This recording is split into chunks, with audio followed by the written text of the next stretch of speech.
The question is, do you agree that Scotland should be an independent country?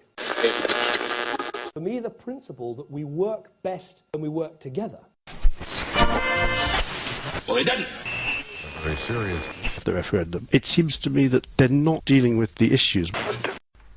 Hello. It's often said that politicians tend to avoid speaking to the public wherever humanly possible, and I think there's some truth in that. So for this little special episode, a lot of the debates you've probably watched on BBC and ITV have been a bit stale with the usual political commentators and so on, and some of the best contributions have actually come from the floor. So I thought I'd just make a little compilation of some of the things the people in the audiences of these shows have actually said, and I think you might see why some of the politicians try to avoid speaking to the public, because to be honest, some of these contributions are much better than what we've heard coming from the usual faces. There'll be no particular order to it.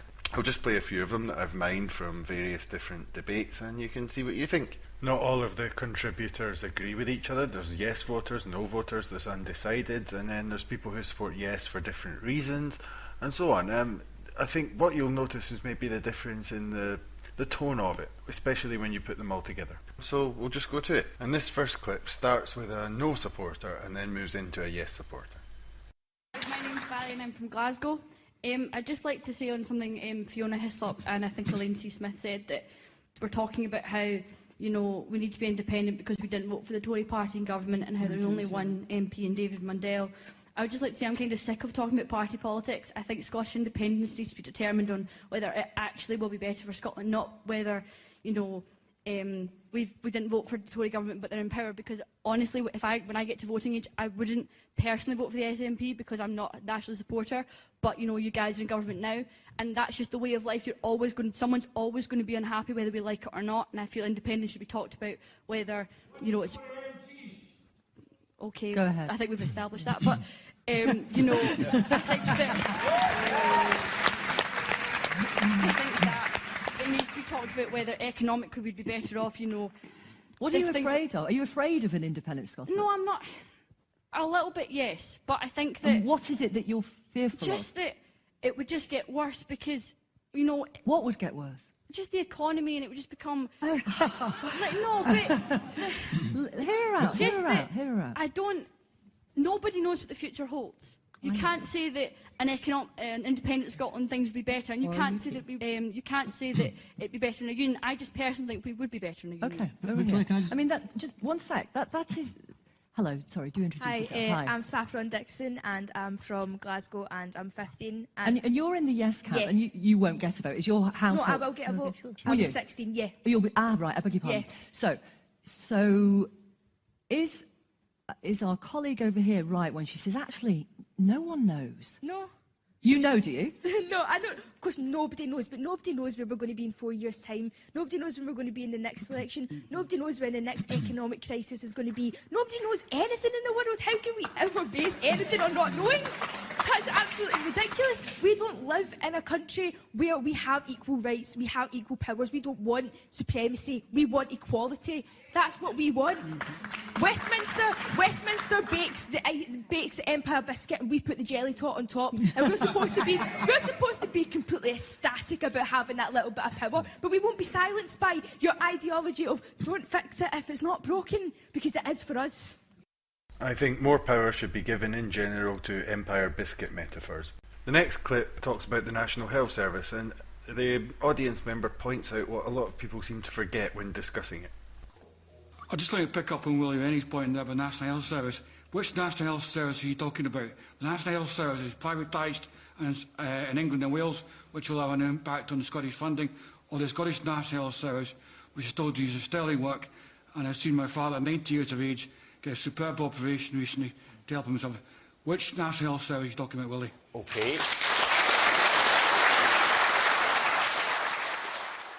The next clip's a little comment about the ability to trust one side of the campaign, and then it moves on to a comment about the banking bailout.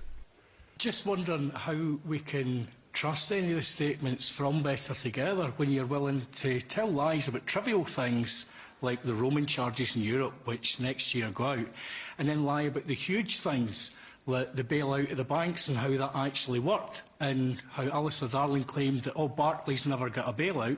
They got a $545 billion bailout between America and Qatar. So how can we believe what you say? OK, thank you very much. And the lady in the back row. Yes, you.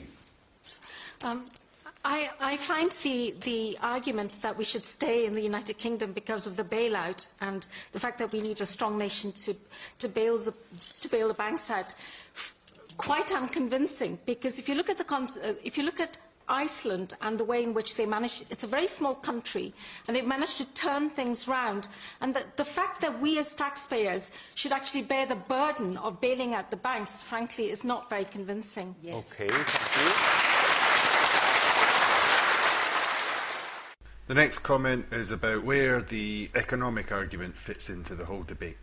I am going to vote yes, but I do feel that the parties who are on the side of yes and independence have missed a trick, because the economic argument is not being put forward well enough and strongly enough.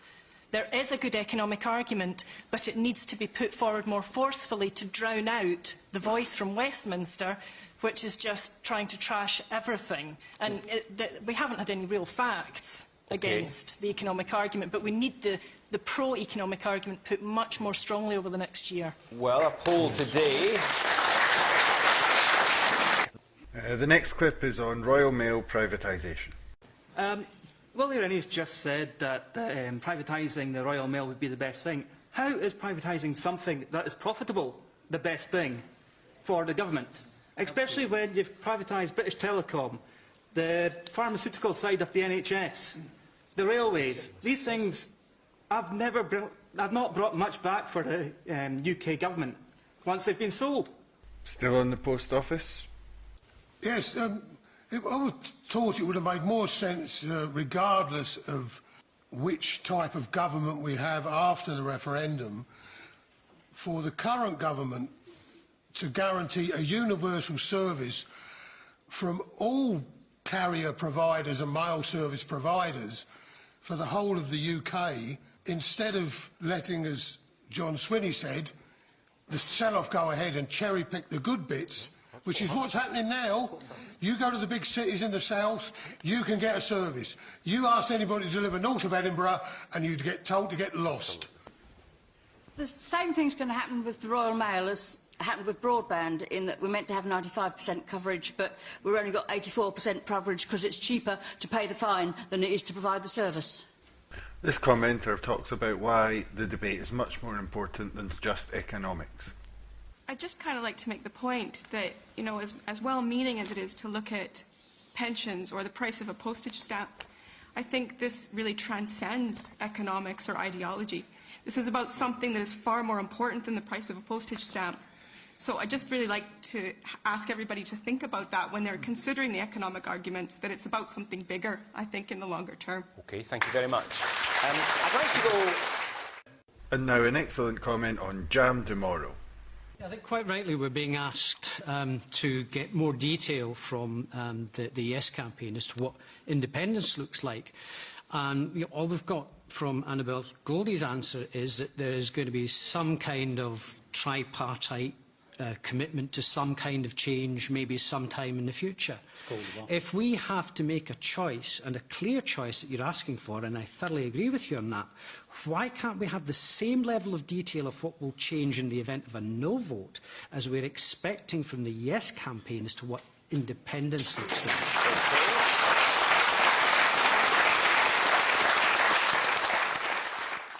And again on the subject of what's to fear. I'm a very new Scot. I've only lived here 3.5 years, and I support independence for Scotland. And what I don't understand about those who object to independence is how is pointing challenges for Scotland an argument against independence? Every country faces challenges. Everybody faces challenges all the time. God knows the UK does too. How are challenges a problem? What do you think will happen if the result is no? What do you think will happen if the result of the referendum is no to independence? I don't know. I don't like to think that. But I don't... If things are not looking good for Scotland now, I don't see that they're going to get any better after no. And again on future problems. I don't see any difference whatsoever in the problems that will affect a Scotland that is either in a union with the UK or separate from the UK.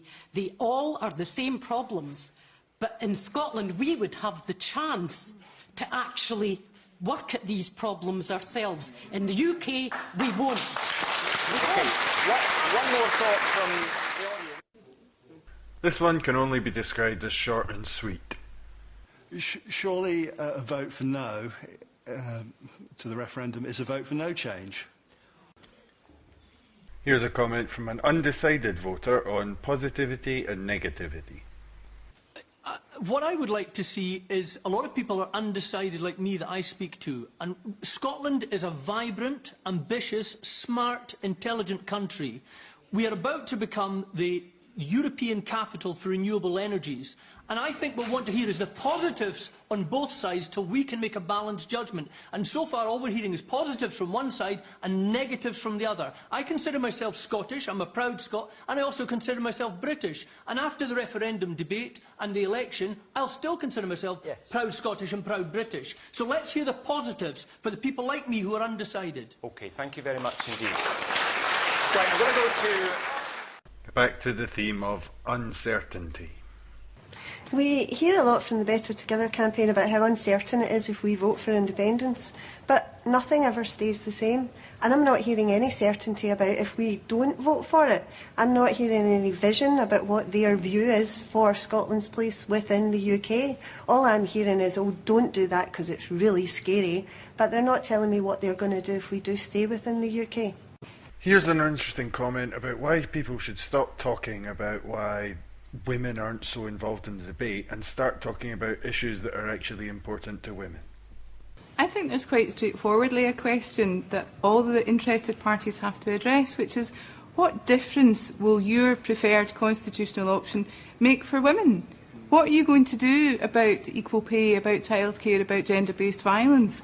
We're starting to hear some of that tonight, but we're also hearing quite a lot about making women the problem rather than the fact that the debate is not speaking to women. Let's move to the... A little comment on the democratic deficit. As a businesswoman for the last 13 years, I was happy to get help at the start-up of my business, but also desperately unhappy when starting up a new business to find that there would be absolutely no help and no funding whatsoever. I look to this more, though, as an issue of the right to self-determination, and I feel that whether or not funding is there, whether or not there is support there, I feel that the Scottish people and me, we have the right to determine what happens, and at the moment we don't have a democracy. This one is on the difference in working style in the parliaments at Holyrood and Westminster. I kind of listen sympathetically to Kehinde's points, and I would love to believe, as she does, in a UK and a Westminster government that could actually represent fairly the population of the country, but it doesn't. We've outright rejected electoral reform, and we're heading towards hung parliament after hung parliament after hung parliament. We are in coalition in Westminster, and they hate it there. We've worked in coalition in Scotland for a great deal of years now, and we do it quite well. Why would we not want to jettison a Westminster who are clearly completely against electoral reform and clearly can't work together in a cross-partisan way? This next one is great because it starts in one direction then goes completely another, and it had some people on the panel nodding at the beginning and others nodding at the end. So, I was involved with a very, very highly prestigious financial institution for a number of years, and it was my job to ask people to give us their money to invest on their behalf. And we were told from day one of our training, on pain of instant dismissal, that you can never ever project a potential return. You can only talk about past performance. And I would suggest to you that yes, it would be lovely if we could sit here and say everybody's house will be filled with gold and we will live in a land of milk and honey. That would be great if we could say that. We can't.